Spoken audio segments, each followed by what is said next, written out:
Assalamualaikum warahmatullahi wabarakatuh. Waalaikumsalam warahmatullahi wabarakatuh. Innal hamdalillahi nahmaduhu wa nasta'inuhu wa nastaghfiruh. Wa na'udzu billahi min sururi anfusina wa min sayyiati a'malina. May yahdihillahu fala mudilla lahu wa may yudlilhu fala hadiya lahu. Ashhadu an la ilaha illallah wa ashhadu anna Muhammadan abduhu wa rasuluhu sallallahu alaihi wa ala alihi wa sahbihi wa baraka wa sallama tasliman katsiran katsiran. Faqad qala Allah ta'ala fi kitabihil karim, a'udzu billahi minasy syaithanir rajim. Bismillahirrahmanirrahim. Iyyaka na'budu wa iyyaka nasta'in. Amma ba'd. Hadirin rahimani wa rahmakumullah. Ayat Al-Qur'an iyyaka na'budu wa iyyaka nasta'in, artinya hanya kepadamu kami menyembah dan hanya kepadamu kami minta pertolongan. Ya, ayat ini dibaca ketika kita sholat. Apa yang terbesit dalam pikiran kita? Pertama, bahwa kita sadar bahwa diri kita ini sedang menghadap kepada Allah Subhanahu wa ta'ala, bercakap-cakap langsung kepada Allah, ya, tanpa perantara. Ya, kita sedang dialog dengan Allah Subhanahu wa ta'ala. Sampai pada pernyataan iyyaka na'budu, itu berarti kita menyatakan kepada Allah bahwa diri kita hanya beribadah kepada Allah. Berarti tidak ada yang diibadahi selain Allah Subhanahu wa ta'ala. Ini menunjukkan bahwa dialog kita kepada Allah mengungkapkan perasaan hati kita. Ya Allah, tidak ada yang lain yang aku sembah kecuali hanya kepada Engkau. Kan gitu ya. Iya Kak, hanya kepada Engkau, kan begitu. Ini menunjukkan kalimatul ikhlas, yaitu kita ikhlas hanya menyembah kepada Allah Subhanahu wa ta'ala. Ya. Karena apa?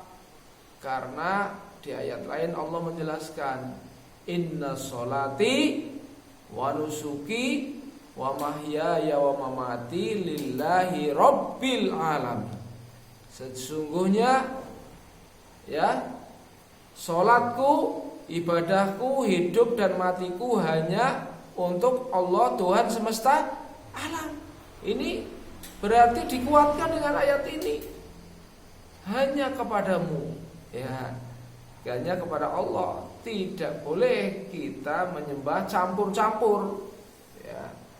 Menyembah kepada Allah, menyembah, ya, kepada hawa nafsu kita menyembah, ya, menyembah kepada tauhid. Kalau di zaman Nabi menyembah orang-orang musyrik, ya, menyembah kepada patung-patung, ya. Tapi kalau ditanya kepada mereka, apakah kamu menyembah patung yang tidak bisa memberikan manfaat dan mudarat?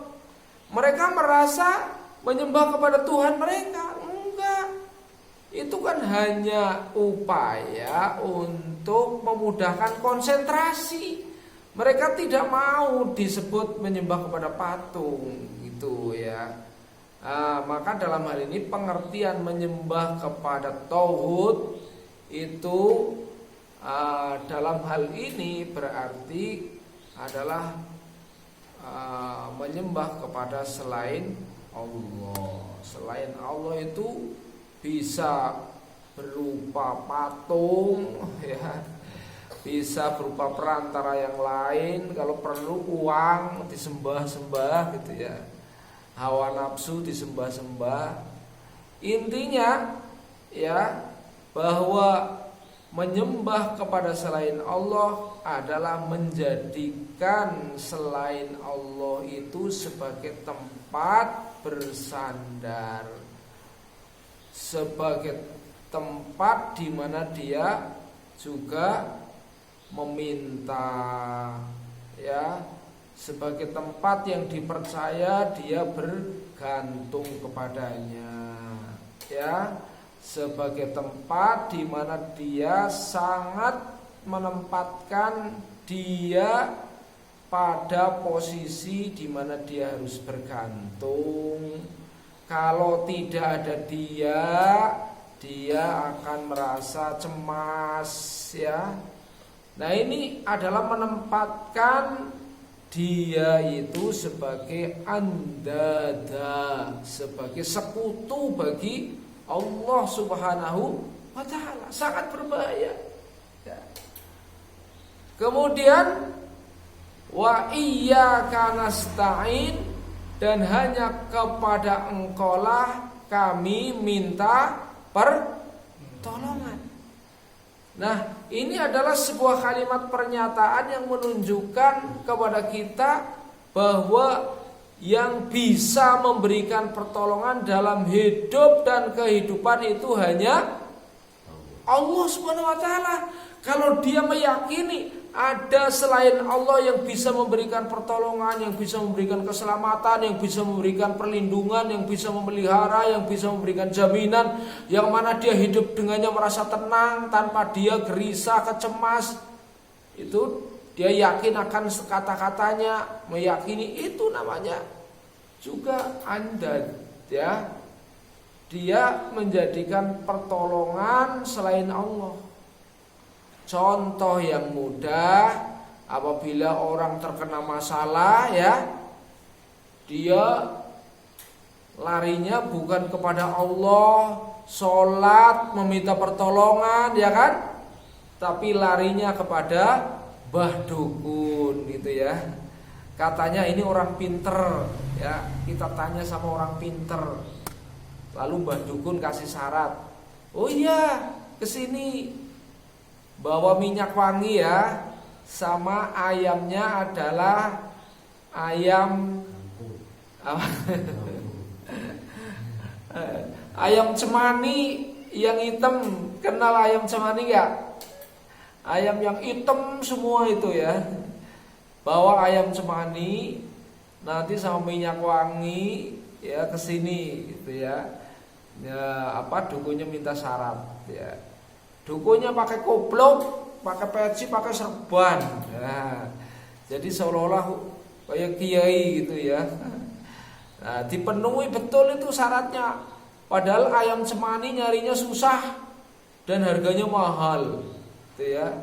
Minyaknya juga minyak tertentu, ya. Itu sebagai syaratnya. Biasanya itu jin, itu dia punya permintaan. Ya, kalau dia akan dimintai pertolongan karena dukun itu bersama jin, ya. Oh, jinnya itu minta syarat, ya.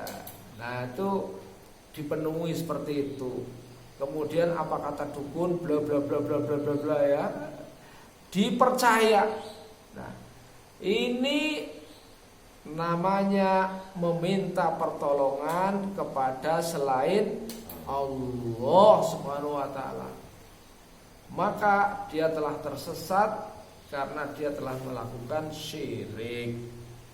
Maka iyyaka nasta'in itu menunjukkan sebuah ikrar seorang hamba kepada Allah Subhanahu wa ta'ala bahwa selain kepada Allah saya tidak akan minta pertolongan ya Allah, hanya kepadamu saja. Nah, gitu ya. Ikrar ini menunjukkan tauhid seorang hamba kepada Allah Subhanahu wa ta'ala. Nah, Dalam hal ini maka apabila orang itu kemudian percaya kepada dukun, ya, maka sholatnya selama 40 hari tidak diterima. Hadirin rahimani wa rahimakumullah, juga kita perlu perhatikan perkara-perkara yang khaufi, ya, perkara-perkara yang tidak nampak, terutama hawa nafsu kita selalu membisiki kepada kita bisikan-bisikan yang menyesatkan. Hati kita itu ada hati nurani, ada hati yang dibisik oleh hawa nafsu, ya. Ketika itu setan, ya, membisiki kepada hati kita dengan bisikan-bisikan yang menyesatkan, nah, maka nggak usah diikuti, karena dalam diri manusia ada 2 bisikan, ya. Fa'alhamaha fujuraha wa taqwaha. Maka kami bisikkan, ya, kami ilhamkan dalam diri manusia ada 2, fujuraha wa taqwaha. Fujuraha diilhami, dibisikkan dengan sifat-sifat buruk dalam diri manusia. Wa taqwaha juga dibisikkan dalam hati manusia, yaitu hati nurani, sifat-sifat atau bisikan-bisikan yang baik. Jadi dalam hati kita terjadi peperangan, ya, perang melawan hawa nafsu, ya, antara bisikan ruhani, bisikan yang baik dengan bisikan yang buruk itu terjadi apa? Peperangan. Inilah sesungguhnya perang yang besar, ya, perang di mana kita melawan daripada bisikan-bisikan hawa nafsu yang buruk, ya, dalam diri kita. Nah, maka kalau kita dalam menghadapi peperangan itu kita tidak meminta kepada Allah, kira-kira kita bisa menang apa kalah? Ya, kalah, ya kan? Kalau kalah berarti kita akan mudah untuk mengikuti bisikan siapa? Syaitan, ya. Dan akan sulit untuk memenangkannya. Oleh karena itu Allah berfirman mengingatkan kepada kita, afara'aita man ittakhadha ilahahu hawa. Tidakkah kalian perhatikan orang yang menjadikan hawa nafsu itu menjadi Tuhan mereka? Masya Allah, na'udzubillah min dzalik. Kalau hawa nafsu itu sudah menjadi Tuhan, maka orang itu lebih suka mengikuti hawa nafsunya daripada mengikuti petunjuk Allah Subhanahu wa ta'ala. Oleh karena itu maka iyyaka na'budu wa iyyaka nasta'in harus kita betul-betul hayati dengan sungguh-sungguh. Jangan sampai kita terperosok pada jurang yang sangat berbahaya. Kita telah melakukan syirik dengan hawa nafsu yang dijadikan Tuhan, bukan menjadikan Allah sebagai satu-satunya ilah. Nah, disitulah pentingnya kita selalu melafazkan iyyaka na'budu wa iyyaka nasta'in, diulangi sampai minimal 17 kali. Ya Allah, kepadamu kami mohon pertolongan, kami menyembahnya kepadamu, tidak kepada yang lain. Kami minta pertolongan hanya kepadamu, bukan kepada yang lain. Ikrar itu, ya, diulangi berkali-kali dalam satu hari, diingatkan oleh Allah supaya kita tidak sampai, ya, kecemplung jurang. Kita kadang-kadang karena tidak menghayati kata-kata itu diucapkan oleh diri kita, maka kita mengatakan ya Allah kepadamu saja kami minta pertolongan. Tapi kalau ada masalah larinya ke dukun ya. Karena tidak mudeng apa yang ia ikrarkan tiap hari kepada Allah. Tiap hari kepada Allah datang, kepadamu saja ya Allah kami minta pertolongan hanya kepadamu. Tapi dia tidak mudeng karena bahasa Al-Quran dan tidak pernah belajar Quran ya. Padahal tiap hari mengatakan iyyaka na'budu wa iyyaka nasta'in ya. Na'udzubillah min dzalik. Oleh karena itu maka marilah kita selalu dan selalu jangan sampai kita itu jauh dari Al-Quran dan kita pelajari artinya, kita kaji makna-maknanya, kita kaji tafsir-tafsirnya supaya kita tidak tersesat ya. Demikian